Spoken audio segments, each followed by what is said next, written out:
En este video vamos a analizar el color en 3 movimientos artísticos distintos.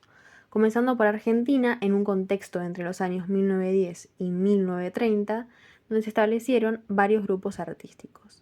Se dio en sincronía con lo que estaba sucediendo en Europa cuando aparecían confrontaciones entre las vanguardias y la tradición figurativa. Los artistas de esta época se caracterizaban por su eclecticismo y estaban influenciados por los cubistas, simbolistas, surrealistas y la metafísica. Cada artista ponía su propia impronta en sus obras, pero por lo general lo que se veía en común entre todos ellos era la paleta seleccionada, que era muy similar. Comenzando por una obra de Nora Borges, donde se ve una paleta de tonos neutros, desaturados, una paleta donde se utilizan los complementarios, y hay una variación, digamos, en las tonalidades, en la luz de los colores, según la incidencia justamente de la luz en los objetos. Pero en general la obra, la composición, da una sensación de equilibrio porque la paleta está toda dentro de las mismas tonalidades y saturación de los colores. En esta otra obra de Gómez Cornet se aprecia también una paleta de complementarios quebrados junto a tonos tierra. La figura posee más saturación de color que el fondo para que resalte, pero sin embargo se da un equilibrio en la composición, repitiendo los mismos colores de la vestimenta de la niña en la bolsa que hay atrás, lo que produce un mayor equilibrio, además de que obviamente, a diferencia de la anterior obra, se trabajan más los volúmenes y la figuración. En esta obra de Horacio Blader, como la anterior, hay un equilibrio entre los colores más puros y neutros. Se aprecia una utilización de colores saturados para resaltar las figuras y dar el recorrido a la imagen. Los volúmenes están representados de formas geométricas con una notoria síntesis. Se ve como, por ejemplo, en la primera figura de la persona que tiene como arriba de la cabeza un cuenco, está rodeado de color amarillo, anaranjado. Después la mujer con la pollera tiene la pollera roja. La otra mujer que está con un pañuelo blanco en la cabeza tiene el fondo azul. Y eso es lo que ayuda a resaltar, digamos, las figuras en la composición. Por último, la obra de Sul Solar, donde se aprecia ya un uso más libre del color, pero sigue siendo utilizado de forma equilibrada y intencionada. Se produce un contraste entre las figuras que están en tonos cálidos y tienen mayor trabajo de volúmenes, aunque de forma geométrica, y el fondo que está trabajado de forma más plana y desaturada. Pasando al dadaísmo, aparece durante el transcurso de la Primera Guerra Mundial y surge en Zúrich, Suiza, en 1916, aunque se vuelve rápidamente internacional. Era un movimiento radical, anti, basado en el sinsentido, y tenía un deseo y vocación por el no estilo y una voluntad antiforma.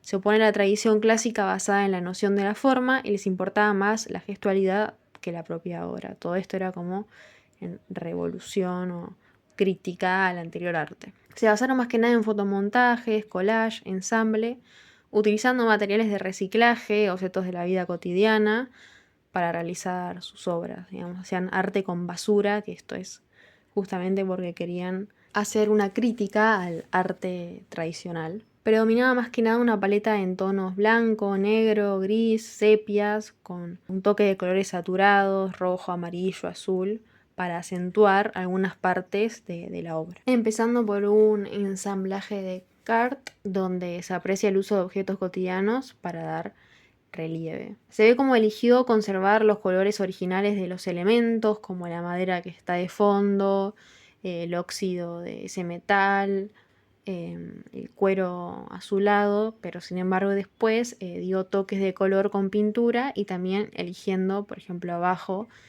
a la izquierda y un papel rojo, y así formó, digamos, la paleta de la obra. Más que nada se notan complementarios y el resto de tonos neutros.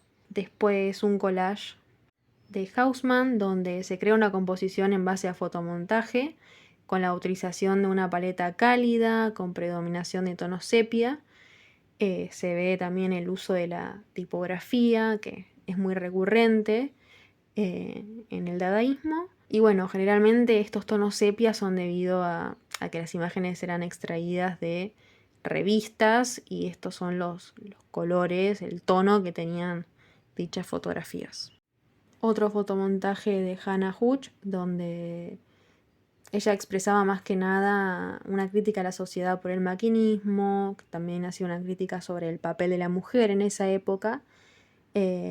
Generalmente sus collages eran armados sobre un papel de color claro.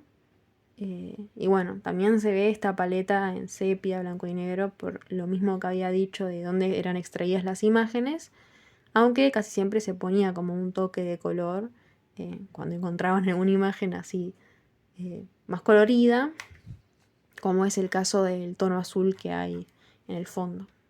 Después una obra de George, donde acá funciona la pintura, el dibujo, el ensamble, el collage, todo en una misma obra. Y bueno, genera esta obra figurativa con tonos neutros y bueno, el fondo es más oscuro, en un tono verde muy oscuro, para resaltar la figura, pero nada, claramente se ve esta repetición de la paleta en todas las obras. Y por último, otro collage de Bieder, donde también se ve los tonos sepia, se ve una clara alusión a la maquinaria, hay un montón de personas, también hay mucha tipografía, palabras que eran sacadas de revistas, de textos, y las utilizaban para formar sus propios textos y dar como una connotación más clara en sus obras. Siguiendo por lo último, vamos a hablar del surrealismo, que se origina en Francia. Es un movimiento que propone una búsqueda experimental y científica apoyándose en la filosofía y la psicología. Es una vanguardia que no reniega de la tradición clásica, como el dadaísmo, ¿no?, que estaba en contra, sino que al contrario lo utilizan y le dan su propia impronta. Empezando por una obra de Max Ernst, donde utiliza una paleta de colores con baja luminosidad.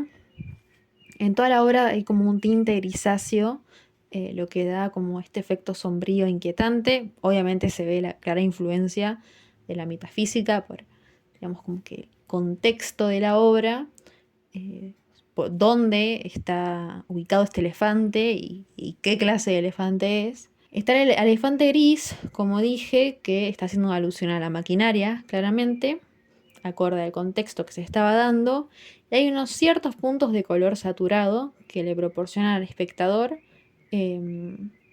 digamos, que este recorrido que tiene que hacer, también por la carga, que arriba de la obra hay más color saturado arriba del elefante, y pasando por la derecha hay como puntitos de color que te hace inevitablemente hacer el recorrido de arriba abajo, digamos, la obra.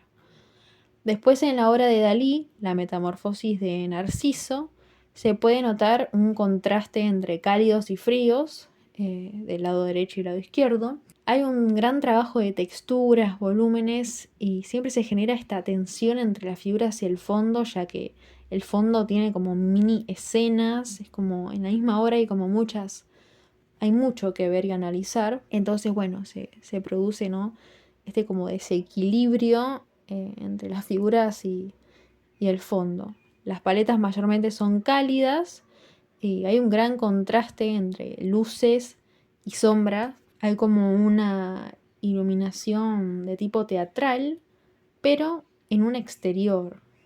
Es como lo hace, obviamente, más surrealista y más inquietante.